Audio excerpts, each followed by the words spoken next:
Welcome back. It's good to be here with you again in this quiet space we set aside. We spend so much of our lives, don't we, chasing these big moments, the grand gestures.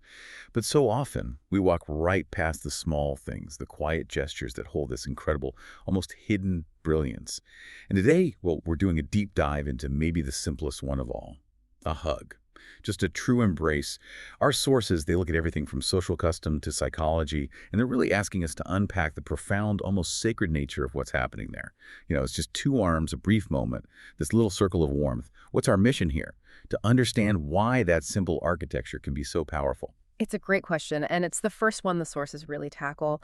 Why does a true hug linger so much in our memory? I mean, a real one. And the answer seems to be that it touches on this fundamental vulnerability we all carry around. It's that quiet wish, I think, that we all have to just be seen, really seen, without having to explain ourselves, without putting on a show, a vulnerability that, let's be honest, we usually keep hidden from the world. Okay, let's get right into that. Segment one, the unspoken language of presence. That idea of being seen. Because if you think about a real hug, it completely ignores the usual rhythm of our day. It doesn't care about your schedule. It doesn't ask if your day made sense or if you're, just holding yourself together by a thread. Exactly. It's like a pause button on all of that. There's this concept in East Asian thought, wu wei, which is often translated as effortless action. And a genuine hug has that quality. It's a kind of stillness. It doesn't do anything. It just Right. is. It's just there. And the sources are so specific about what it does see, which I find fascinating. It's not looking at your clothes or how you're standing.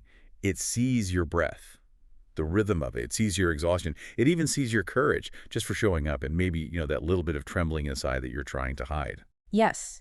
And in seeing all that, it delivers this one singular unspoken message. And this is really the core of it, I think. It just says, you're here and it's good that you're here. And that's the one thing that most of us, if we're being honest, just don't hear often enough.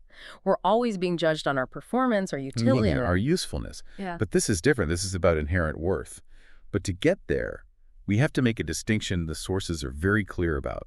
There's the quick, polite hug, right? The social nicety. A back pat, yeah. The air kiss, we all know that one. The sources basically call it emotionally hollow. It fulfills an obligation, and that's it. But then there are the others, the ones that linger. And the cues are subtle but so important. The duration is longer. The pressure is steady, not a quick squeeze. The hands might move from the shoulder, the polite zone, to the middle of the back. It's a shift. It's a commitment. And the message becomes, I'm not here for everyone right now. I'm here just for you.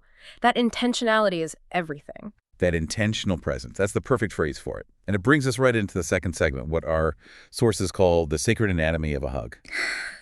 When you're held like that by one of the others, it feels like a soft promise. And importantly, it doesn't trap you. It just stays. It stays until you are the one to let go. Yeah. That gives you all the control, all the safety. And that stability, that lack of demand, is where the real depth comes from. The core metaphor one source uses is just beautiful. It says it feels the way deep water feels at night.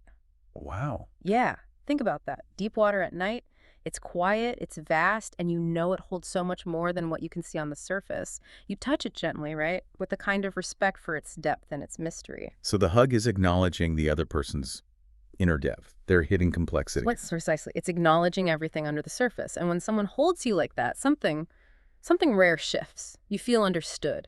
Or maybe a better word is you feel felt. It's not just touch anymore, it's resonance. And that resonance, that feeling of being felt, that's the real core of human closeness, isn't it? Yeah. Especially when we're struggling. The sources say it happens when someone doesn't turn away from your inner winter, as they call it. Right, and our instinct is always to turn away from another person's coldness or pain. We want to fix it or ignore it, but a true hug just stays with it. It doesn't try to solve the winter. But it does protect something. The analogy they use here is so specific. It's not about being a therapist. So what is the action? The action is sheltering. They say the hug is like placing your hands above that inner winter, the way you'd shelter a flickering candle from the wind. Sheltering, not shielding. That's a huge difference. A huge difference. A shield is hard, defensive. Sheltering is gentle, it's focused, it's not trying to stop the wind. It's just protecting that fragile little light inside. It's seeing that vulnerability and simply protecting it without judgment, without intrusion. That distinction is, I think, the key takeaway of this whole deep dive. And it leads us right into our third segment, confirmation and worth.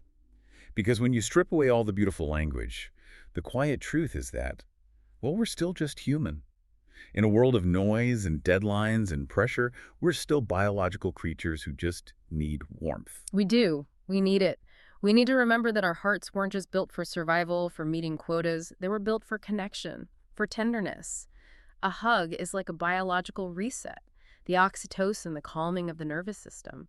It reminds our bodies of that need. And that physiological reality grounds the whole thing. It makes the nonverbal power of it so efficient. Think about it. A real hug can communicate deep affection, deep belonging, without any of the messiness of words. It can make you feel loved without ever using the word love. And maybe more importantly, it can make you feel needed. Not needed for a task, but just needed for who you are, even when you spend days believing you're completely invisible. It cuts right through that self-doubt. And we can trace that back to our most primitive needs for safety and attachment, the steady pressure, the warmth. It signals safety to the deepest parts of our brain.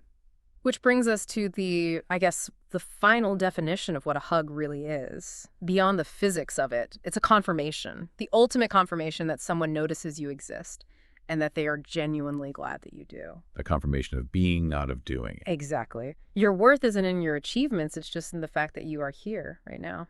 So if we put this all together, the intentional presence, the soft promise, the sheltering, the confirmation of worth, what's the final idea for all of us listening? Maybe it's not that we need more rules about hugging. Maybe we just need more people who understand how sacred it is to just hold another human for a breath. It just takes presence, real presence, and warmth.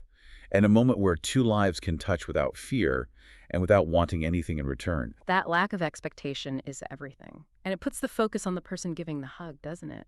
If you can offer someone an embrace that is awake and gentle and steady, you become something incredibly rare in this world. You become a place, a safe place where another person can remember their own worth. A place to remember their worth. That's the quiet power.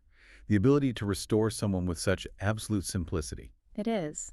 And that leaves us with a final thought, something for you to carry with you. If a simple, intentional hug can make someone feel seen and felt and loved and needed, all without words, what other small, quiet gestures are we walking past every day? A steady gaze, a moment of real listening, a hand on a shoulder. What other quiet brilliances are out there just waiting that hold that same profound power to affirm another person's worth?